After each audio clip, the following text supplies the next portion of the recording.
What's going on, guys? Welcome to In the Zone. I'm your host, Garrison Roy, and this is where we talk about being in the strike zone as far as skill acquisition, being in the zone mentally, and then also different zones of training. And if you're new to the podcast, please share the show because we don't do ads or anything. So if you get any value out of this, which I know you will today through this interview, feel free to share it to those who you think need to hear it, or even spark up some conversations with someone.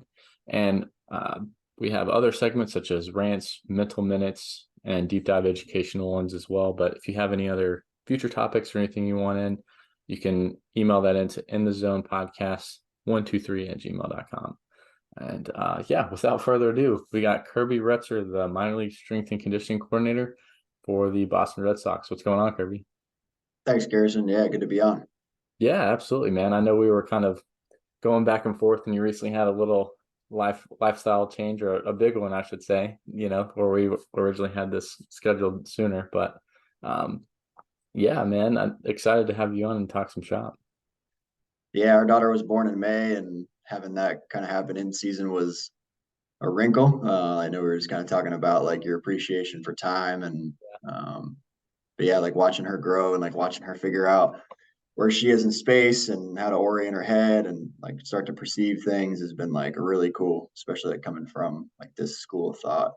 Yeah, having a sports science background, and you're like, oh, okay, like you're probably familiar with like DNS or like how kids are starting to learn stuff, and you're like, oh wow, okay, this is like happening right in front of me. Yeah, It's pretty neat. yeah, like how to put her in certain positions to where she can start to learn a little more. And like she rolled over the other day for the first time, which was super Yeah, cool. Like, yeah, that's really cool. That's really cool.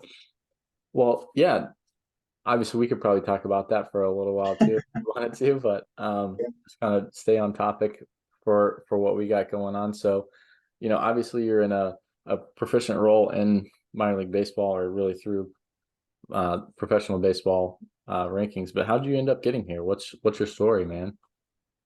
yeah. So this is my second year in the role. So 2022, 2023 as coordinator. In 2021, I was our assistant. And then before that, I helped to coordinate our rehab. So have kind of been like based out of Florida since 2019.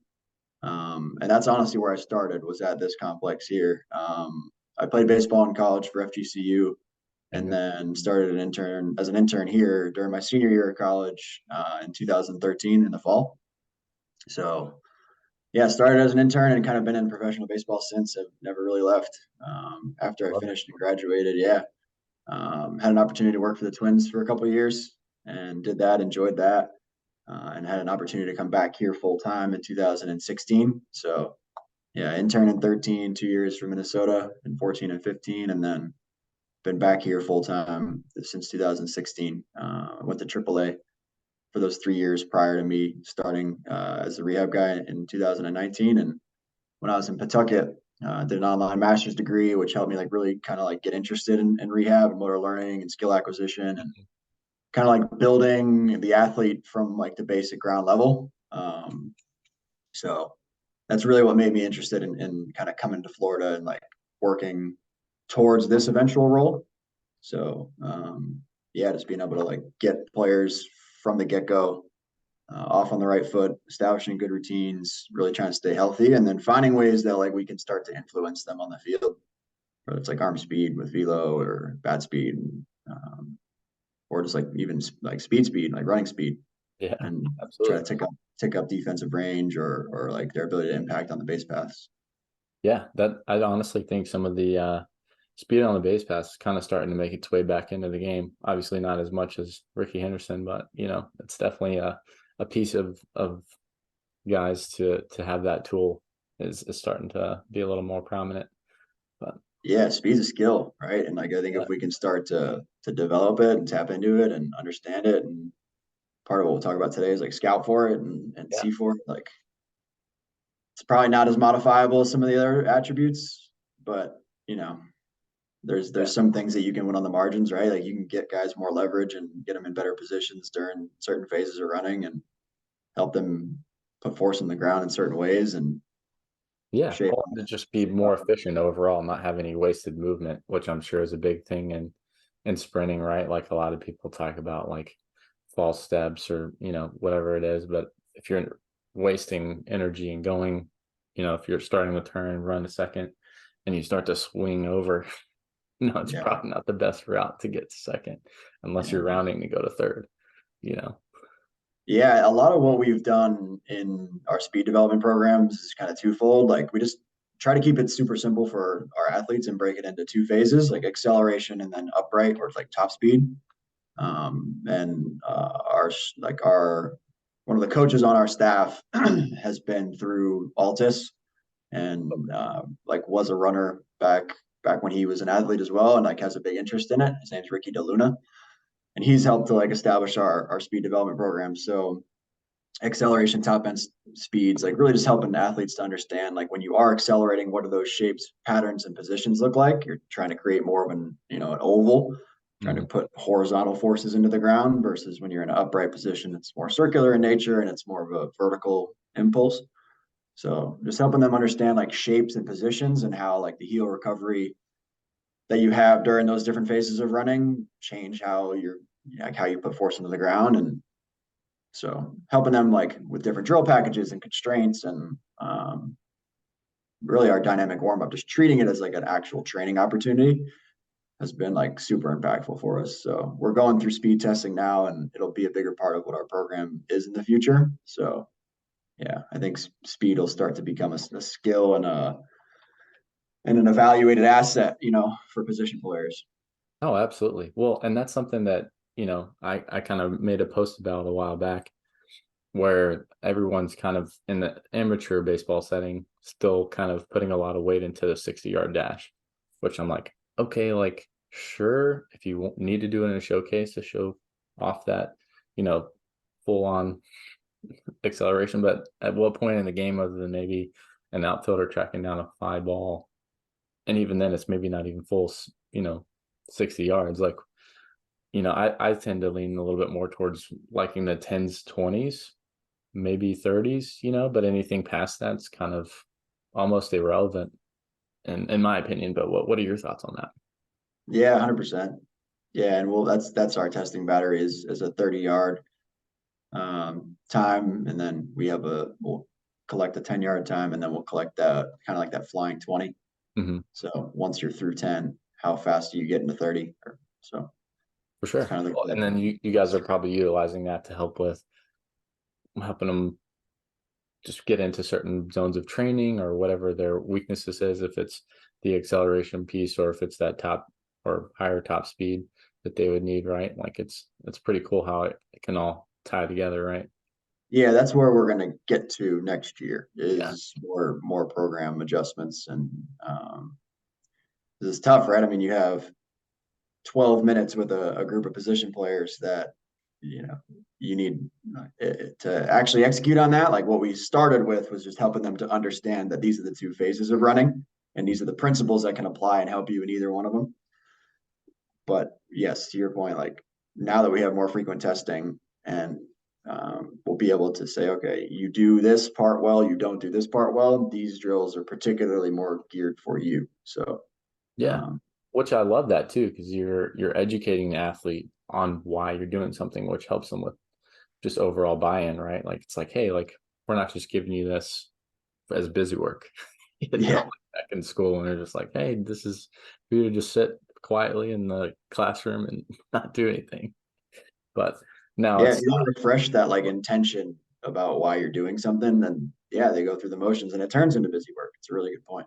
So yeah, it's about like keeping it fresh and like ultimately they don't care about running if they don't understand how it helps them on the field.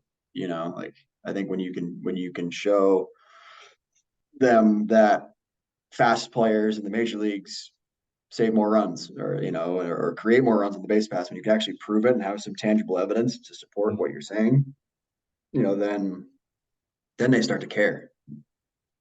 absolutely. Well, it's like, hey, if you want higher OPS or you want extra base hits, like a lot of this is going to come with having that speed coming out of the box, right? So I totally get it. And if you have the stats to back it up, where you're like, hey, every time you're busting it out of the box, you're actually giving yourself more of a chance to be safe versus, just kind of meandering out of the box. We've all seen it. You see the guys who just take their sweet time and they're like, oh, I got it.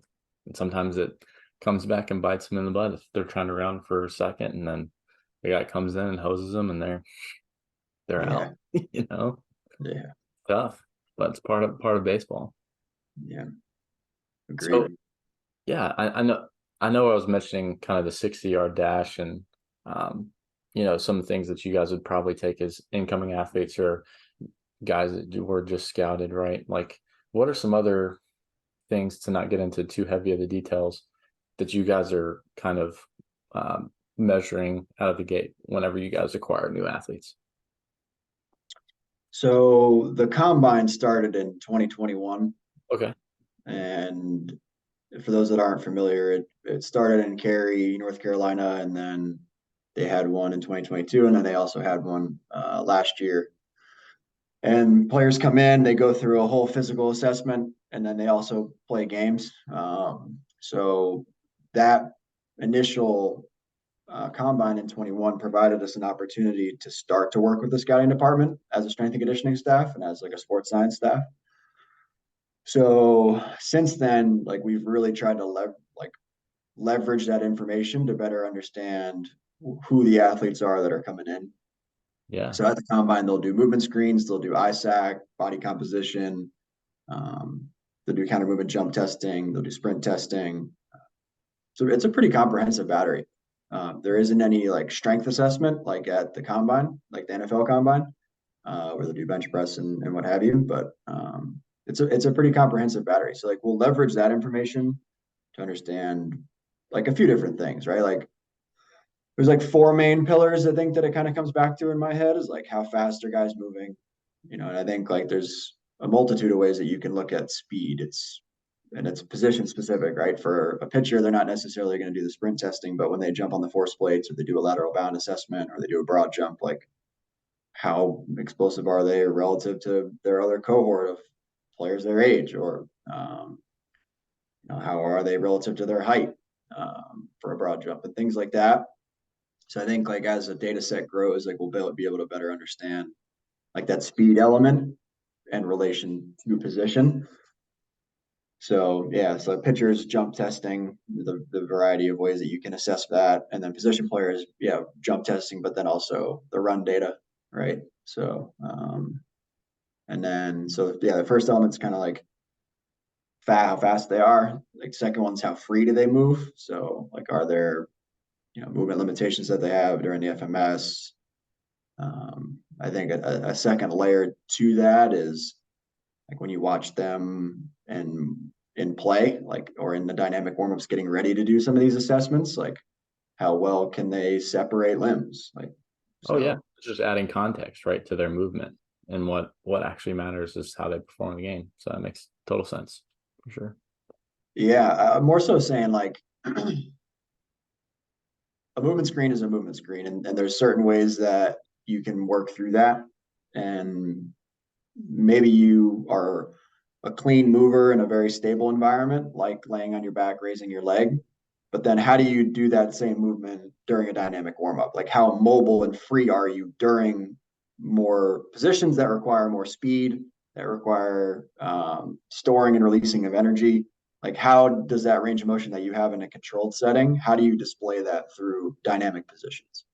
Like a punter, right? Like a punter with a skip that you would see during a dynamic warm up or straight leg bound, right? Like separation of flexion and extension of the hips. You see that in the FMS with an active straight leg raise. But what does that look like? Say you're a 3-3 or a 2-2, laying on your back, raising your leg, but then you can't separate when you're doing a punter. You can't create and store energy in that plane in those positions. Like, what does that tell you, right? So, like I said, first one, speed or like how fast you are. Second one, freedom. Hmm. Third one is like how smooth you are. So that kind of comes back to what we were just kind of talking about. Like, how do you see that? Like, if you're not necessarily going to see that on an iPad when you're running the 30-yard dash, but like gait cycle, Hmm. right? The things that we were kind of talking about in the beginning, like how well do you create these shapes and these patterns in your acceleration mechanics or in your top end speed? And if we see you're fast and you're inefficient, wow, okay, maybe there's an opportunity there. Or if you're slow and you're inefficient, okay, maybe there's an opportunity there. But if you're fast and efficient, then we can say in general you're probably not going to move a whole lot more, right? So that smooth factor is like, I kind of think about like how well does a guy store and release energy and transfer energy. So like sequencing. So if we're going to watch him as a baseball player, like how good is your kinetic chain? And do your when you're swinging, like is there like not the end all be all, but we know a lot of what's coming out, on K vest and transfer of energy and going proximal to distal, like that matters, right? And you can see that in a multitude of ways. So like that's kind of where like that smooth thing in my head kind of comes up. So like how coordinated are you? How good are you on one foot? Does it look like you're familiar with interaction with the ground, or does it look like you're, a baby deer at times? Like Yeah. some of those like inherent motor like abilities, you learn when you're young, and if you don't get them when you're young, you're not going to get them really when you're older. You can move marginally and improve them, but like a lot of that stuff is from you hopefully playing a little bit of soccer or doing like the little just general motor abilities when you're young. So that's kind of like that smooth piece, and a lot that goes into that bucket. And then strength is the last one. You have to be able to impart some force on the baseball. Like there's not many 140-pound players in the big leagues, right? So No, like not at you have all. to have a little bit of a stature. Um, and if you don't have a big stature, if you're not 6'3", like you have like Altuve and Bregman, they're not big guys, but like even Pedroia wasn't a huge guy, right? But like he had the ability to impart force. Like he might not have been strong in terms of the way that most people think about strength in terms of muscle size. That's not strength. That's just muscle size. It helps you to create force through, cross bridging and things like that. But that's not strength. Um, you That's a common misconception too, because a lot of people think, oh, hey, he's big, he must be strong. Not always necessarily true.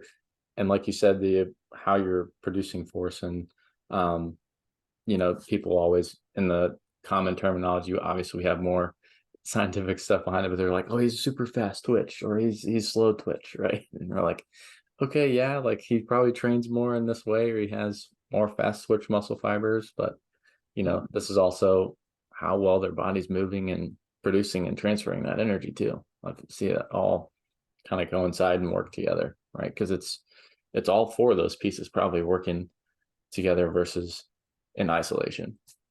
Yeah, I'm really glad you said that. It is definitely a holistic thing. And if you don't have the ability to do one of them, like Mike Trout, like he's on the stiffer side of the spectrum, but the guy has lightning in his hands, right? Like Mookie Betts is not a huge guy. Like the max strength that he doesn't necessarily have, like he makes up for. He's got lightning in his bat, right? Like Mhm. Trout's stiff. He's and like, but he has these other characteristics. He's super coordinated. He's super sequenced. Like he leverages his body really well, and he's strong. Like he's stiff, but he's strong and he's powerful, right? And he's coordinated. So like there's this give and take between things, and it's how everything kind of harmonizes together. So That's it. And that's how you basically put together a well-rounded athlete right there. yeah, That's it. Well, do you guys you said you did like table assessments and stuff as well. Do you guys do any measurements of like anthropometry or anything for some guys, or is it just general height and weight or because I think that's what kind of sparked our initial connection was a post that I had about, I guess, finger laxity and things like yeah. that. Yeah, not currently. So there's three different scouting departments that we currently work through.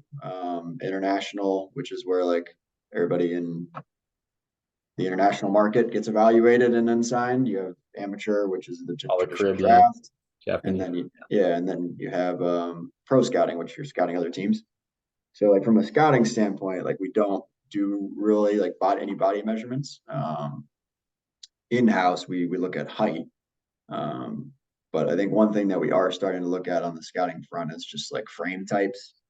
So like the traditional ectomorphic, endomorphic, mesomorphic free body types, just generally bucketing guys.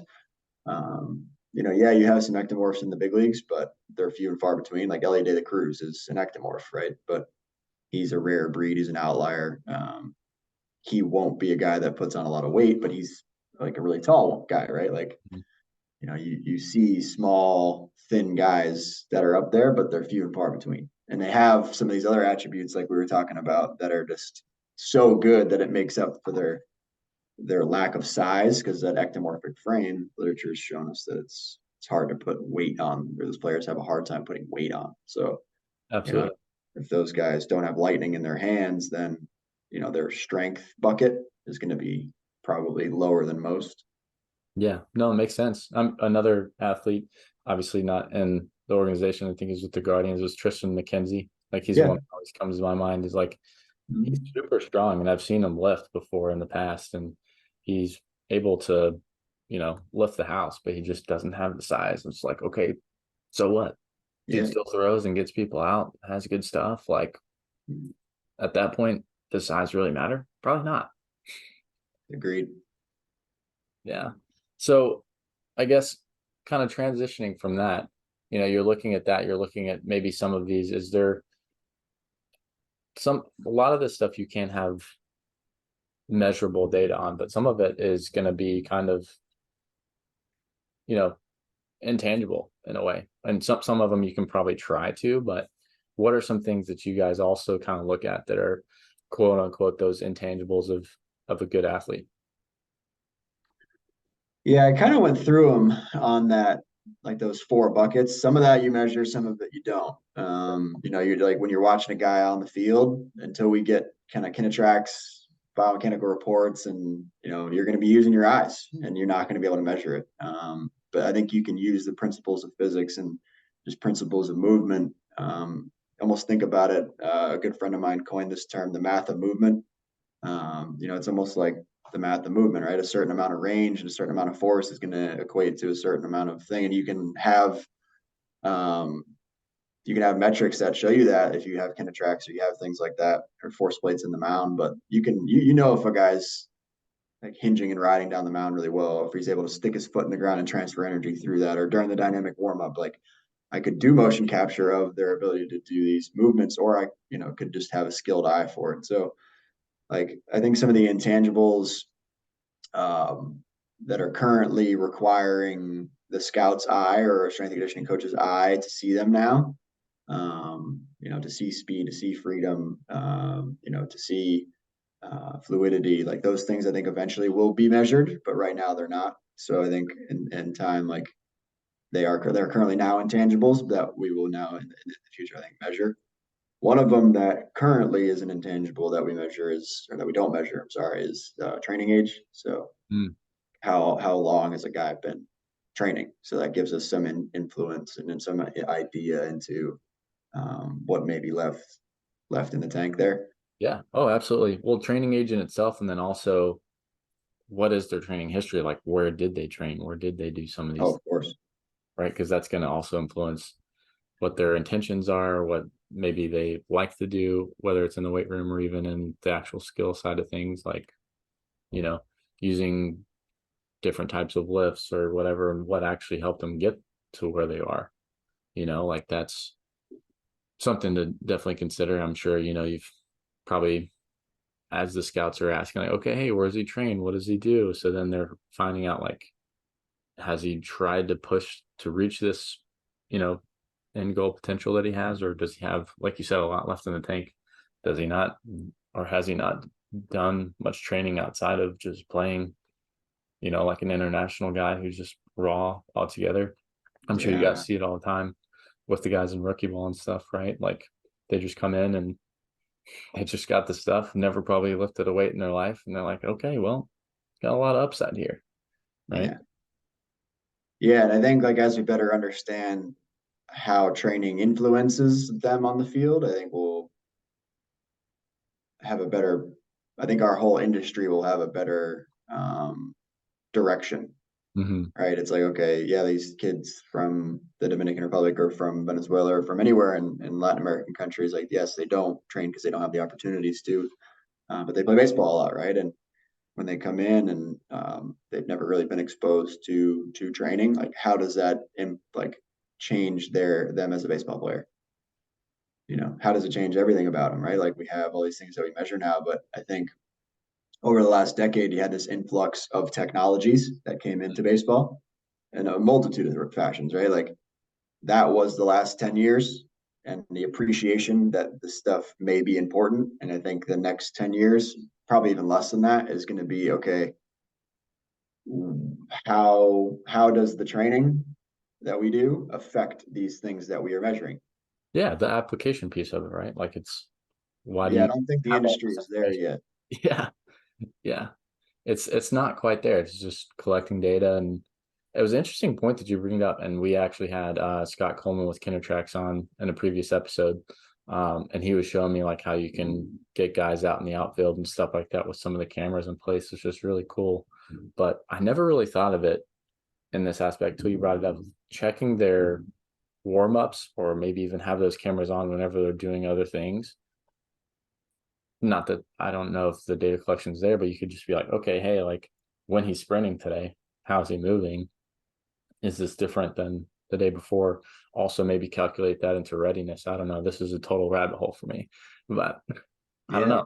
It's a thought that just kind of sprung in my head there. Yeah, no, I mean it's almost similar to like throwing and shoulder monitoring, right? Like you monitor force outputs in the shoulder, you monitor biomechanics, and you know that if as arm slot changes, as ability to separate positions change on the mound, there's more likelihood of injury risk, right? Like it'd be the same thing in sprinting. Yeah. Yeah, makes total sense. Yeah, I mean, with all this technology and stuff, it's more of like now I think you got to know how to ask the right questions because you can get all this stuff, but are you actually knowing what you're looking at and having the application of like, okay, because X, then we have, this package of drills, or like you said, or like this set of things that we're going to do in the strength and conditioning realm. It could be a variety of different things. Yeah, and it's hard to manage those things. I think that's probably my biggest piece of advice for anybody in a leadership position is like you have these things that you either inherit from a person that was leading things before or that you start. Um, how do you manage them all? Like, how do you manage them all? How do you help the people that are managing them manage those different variables, right? Like, we have a set of KPIs that we believe in Mm-hmm. for our minor league system. And there's 7 of them, and there's different facets of each of those 7 that we go into and that we work through. And it's not easy when you have a roster of 28 guys plus a couple ILs. Like, say you got a roster of 30 players, like how do you make sure that the majority of those 7 are going in the right direction and developing the way that you want? When you have to, they're not just here as strength and conditioning personnel, right? They're not just here. Their job in their eyes is not just managing those 7 things. Like their job is to go out and try to compete every night. And they may view what we do as a complementary aspect of it, but it's not the only thing on their mind, right? They have advanced reports that they're looking at from understanding who they're going to face that night, and they have different training that they're doing with the hitting group, and defensively they're trying to probably make some adjustments and be a better outfielder or what have you. Like there's a lot that they take in as baseball players, and there's the influx of information that has happened in the performance realm. I think has been just as significantly like there's a significant amount of information that's come out on the baseball side too, right? So like the athlete themselves are trying to balance all this information, and it's not easy for them to be present and understand the things that you're trying to do with them, and them have their own like intrinsic motivation and theoretical knowledge of it, so that when you're not watching every rep that they're doing, they're able to make these adjustments. Like that's a real challenge. And change is a lot of times slow too. So like if they don't see these adjustments immediately, like it's not always an overnight thing that they're able to move on. So I think that sometimes change is slow, especially like if it's morphological change that you're trying to make, like it takes time. So yeah, it's a balance, like managing all those different things, like the testing of it and then the training of it, right? So Absolutely. Well, yeah, very well said there, because there are a lot of factors for guys to even think about and have to go through. And, you know, sometimes you just need those coaches alongside them to just interpret it for them and be like, hey, don't worry about the numbers, just do this. yeah. Like if you keep it simple for them and keep it uh, all the fancy terms and all that out of there so they're not getting super dumb themselves, then Yeah. you're doing your job. And it's a balance, right? Like you just said, hey, do this because it's going to help you. But then, like you just said at the beginning, like it can sometimes turn into busy work if you just say, hey, this is what we're going to do, right? And it's that balance between like education and not not giving them too much info. Oh, exactly. I totally agree with that because I mean, I know any athlete who has, you know, full buy-in and are taking ownership of their careers, they're going to want to know why, right? And I think there's been a new phase of athletes that have been rolling in that are asking more questions Yeah, versus, back when we were probably playing, it's like, oh, yes, sir, okay, then I'm gonna do this, and you don't question the coach, right? You right. do it, but now they're starting to have some of these thoughts, or like, they want to see the data for themselves. They're just kind of like put two and two together and be like, okay, so this is what you're seeing. Okay, makes sense. And then maybe after that, they don't even ask to look at it anymore. Or maybe they know what that KPI is and they're looking at that and like, okay, cool. Or they're doing a jump mat test or something, and they're like, oh, okay, my jump's up today. I'm gonna have a really good day. And their confidence goes up, or vice versa. Unfortunately, sometimes that happens too when they see that and they're like, oh, okay. And it gets in their head a little bit. Do you what do you suggest with like some of the coaches that you've seen that does kind of affect, I guess, the mental aspect of how they're approaching the game? Yeah, we with all of our tests, like we try to have frequency so that Mm. it's not so spread out. So that if there is a bad test, then all of the last month's or 6 weeks of training kind of hinges on that, right? So like we used to do a monthly weight and body composition, right? So now, because we of those things that you just mentioned, like now we add more frequency of testing. So we do a biweekly weight and a monthly composition. That is also, you also get a weight there. So you're not just hinging on the weight and the comp of that one test. And then if there's a guy that's struggling with it, then it turns to a weekly weight. So, and we've even done like daily averages. So like weighing every day, and then we'll take an average of the week. So guys that know that there are certain things that they're working on, we try to put strategies into place that allow it to be more of like process focused things rather than outcome driven things. And when it is outcome driven, we try to set up the testing so that it's in a way that puts them in the best position possible and allows it to just be like an aggregate of who they are, not just who they are in a snapshot of time. Oh yeah, you need to have the bigger picture in mind, especially whenever it comes to weight and stuff like that too. Like if you're just looking at one, you're like, oh, I went up 5 pounds. I'm like, all right, cool. That could be water weight. That could be because you were just on a long stretch of traveling. You're just Yeah. not moving as much, Yeah. sitting on the bus or planes or what have you. Or, there's a multiple amount of reasons. Or maybe you just went to Yeah. Memphis the day before and had a lot of barbecue. Like, Yeah. who knows? All right. Same thing with our plate testing. We used to just jump once a month, and now we have the ability to do it more frequently than that. So it's done every other week, and players have been more receptive to that and have been more engaged with it too. So Yeah, for sure. One, I love it whenever guys like have a competition with it and they're like yeah, back talking to each other, like, hey, I'm jumping higher than you today. All right, cool. It definitely keeps the atmosphere fun and keeping guys engaged. And obviously, like I mentioned before, just bought in with it all. So yeah, I love it.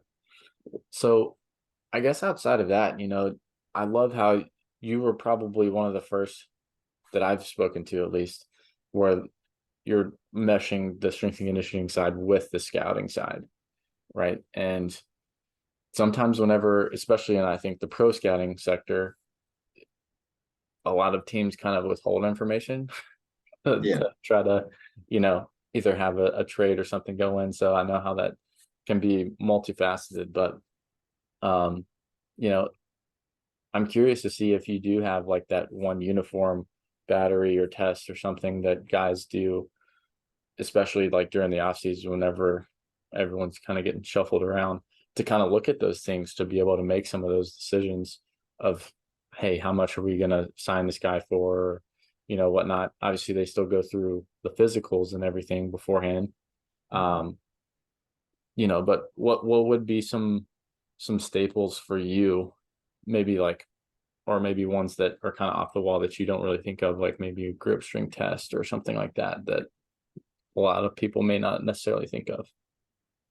No, I really think it like comes back to those same fundamentals that we were talking about in the beginning. And the pro side is it's an interesting thing you make. Like we in our influence in the pro scouting market is all scouting from the stands, like helping our scouts scout from the stands, scout athleticism from the stands, I should say.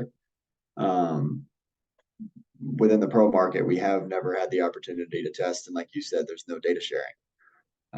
But that's an interesting point. Like in the off season, when players are free agents, like yeah, maybe that is something that we eventually get to down the road. Um, and I think if you had to draw it up, I'd probably draw it up the same way that we do it with the amateur market and the international group, to where it's a screen, it's a jump, and it's a run. And then that information gives you how fast, how free, how smooth, and how strong guys are. I think because in that process of testing, you ask about training age, you watch them as a baseball player, you put them through a dynamic warm up, like all those parts that go into those three tests. And if you have a trained eye in baseball, you can see those four facets, and yeah, Absolutely. No, yeah, you can pick it out. You can see the like more rigid movers versus like what you were saying before, the smooth.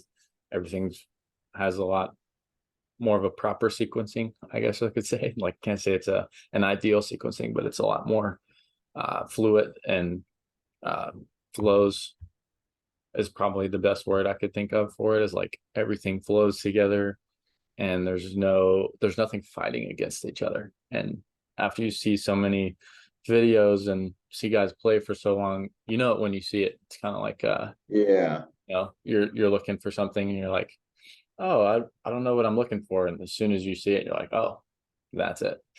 yeah, And you could maybe even in the past you couldn't pinpoint exactly what it was, but you knew something was off there.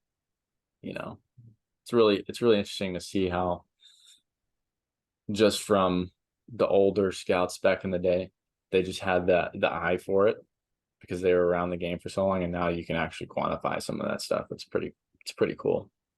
yeah. I hope that older group that has an eye for it sees the technology as a way to validate what they see, Mm-hmm. not a way to like challenge what they see.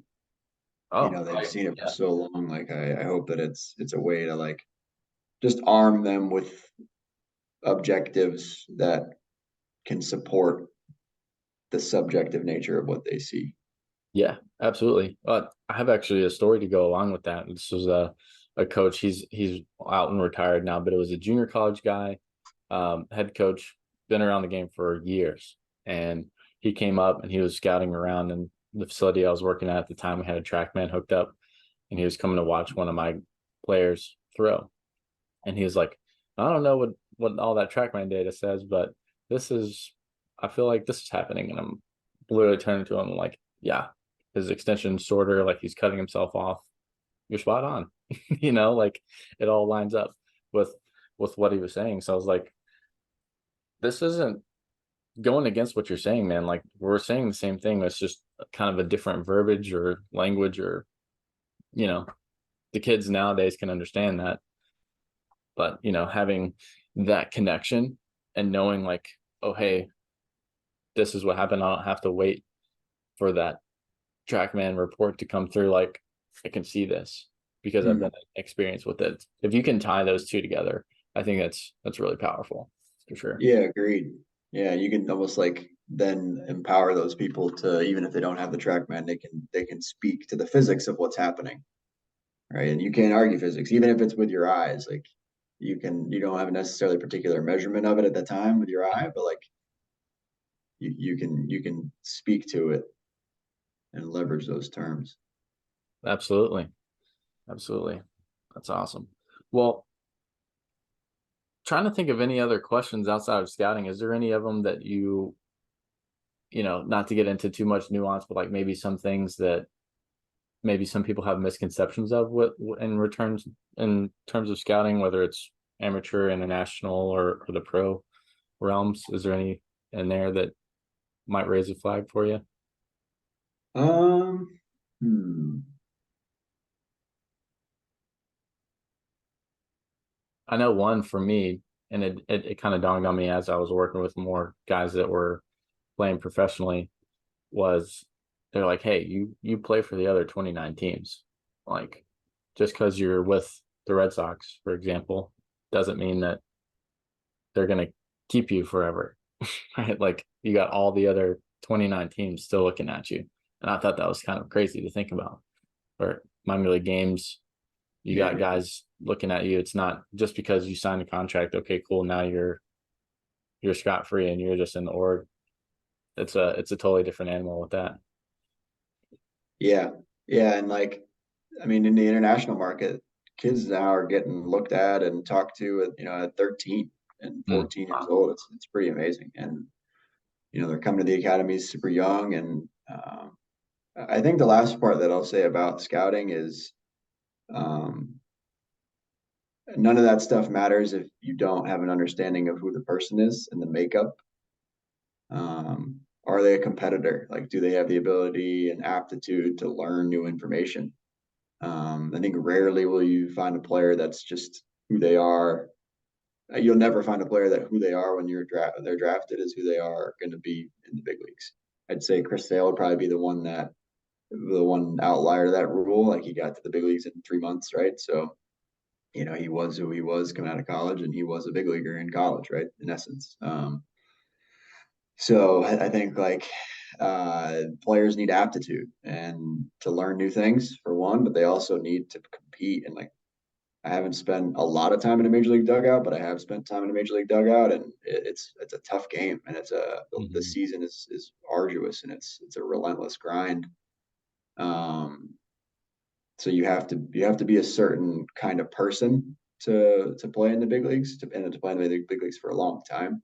So I'd say like that's the last like almost intangible that Sure. I Yeah. think will forever need to still be taken into account that you'll never find on a TrackMan sheet or in a force plate, right? And I think that's the beautiful part of this game is it's played by people, and um, you still need to evaluate who the person is as you're going through this.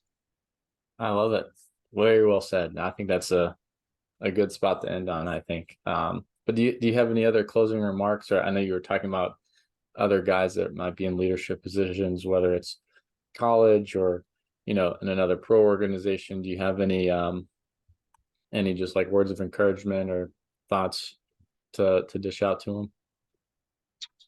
I think like working in pro sports is there's a lot that's asked of you. It's a lot of time. It's a big commitment. So I think at times it can get daunting and you take time away from family and friends and stuff like that. So yeah, I think just continuing to come back to like why are you getting up every day?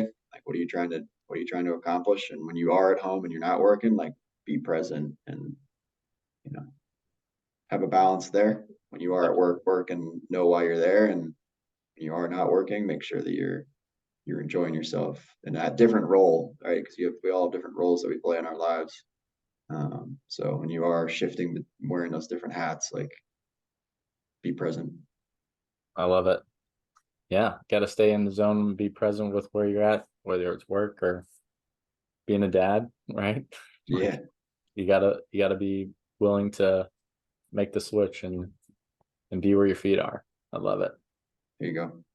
All right. Well, where can guys find you? And do you want any guys to kind of reach out? LinkedIn, I know is one where we kind of connected. Is there any other socials that you want to kind of share out there? Yeah, that's the best place. I've had Instagram and Twitter over the years, but notice those platforms just aren't my favorite. So yeah, LinkedIn is the place. So It's the main one. All right, love cool. to connect. Absolutely. Absolutely. Well, appreciate your time. And for those of you listening, stay in the zone.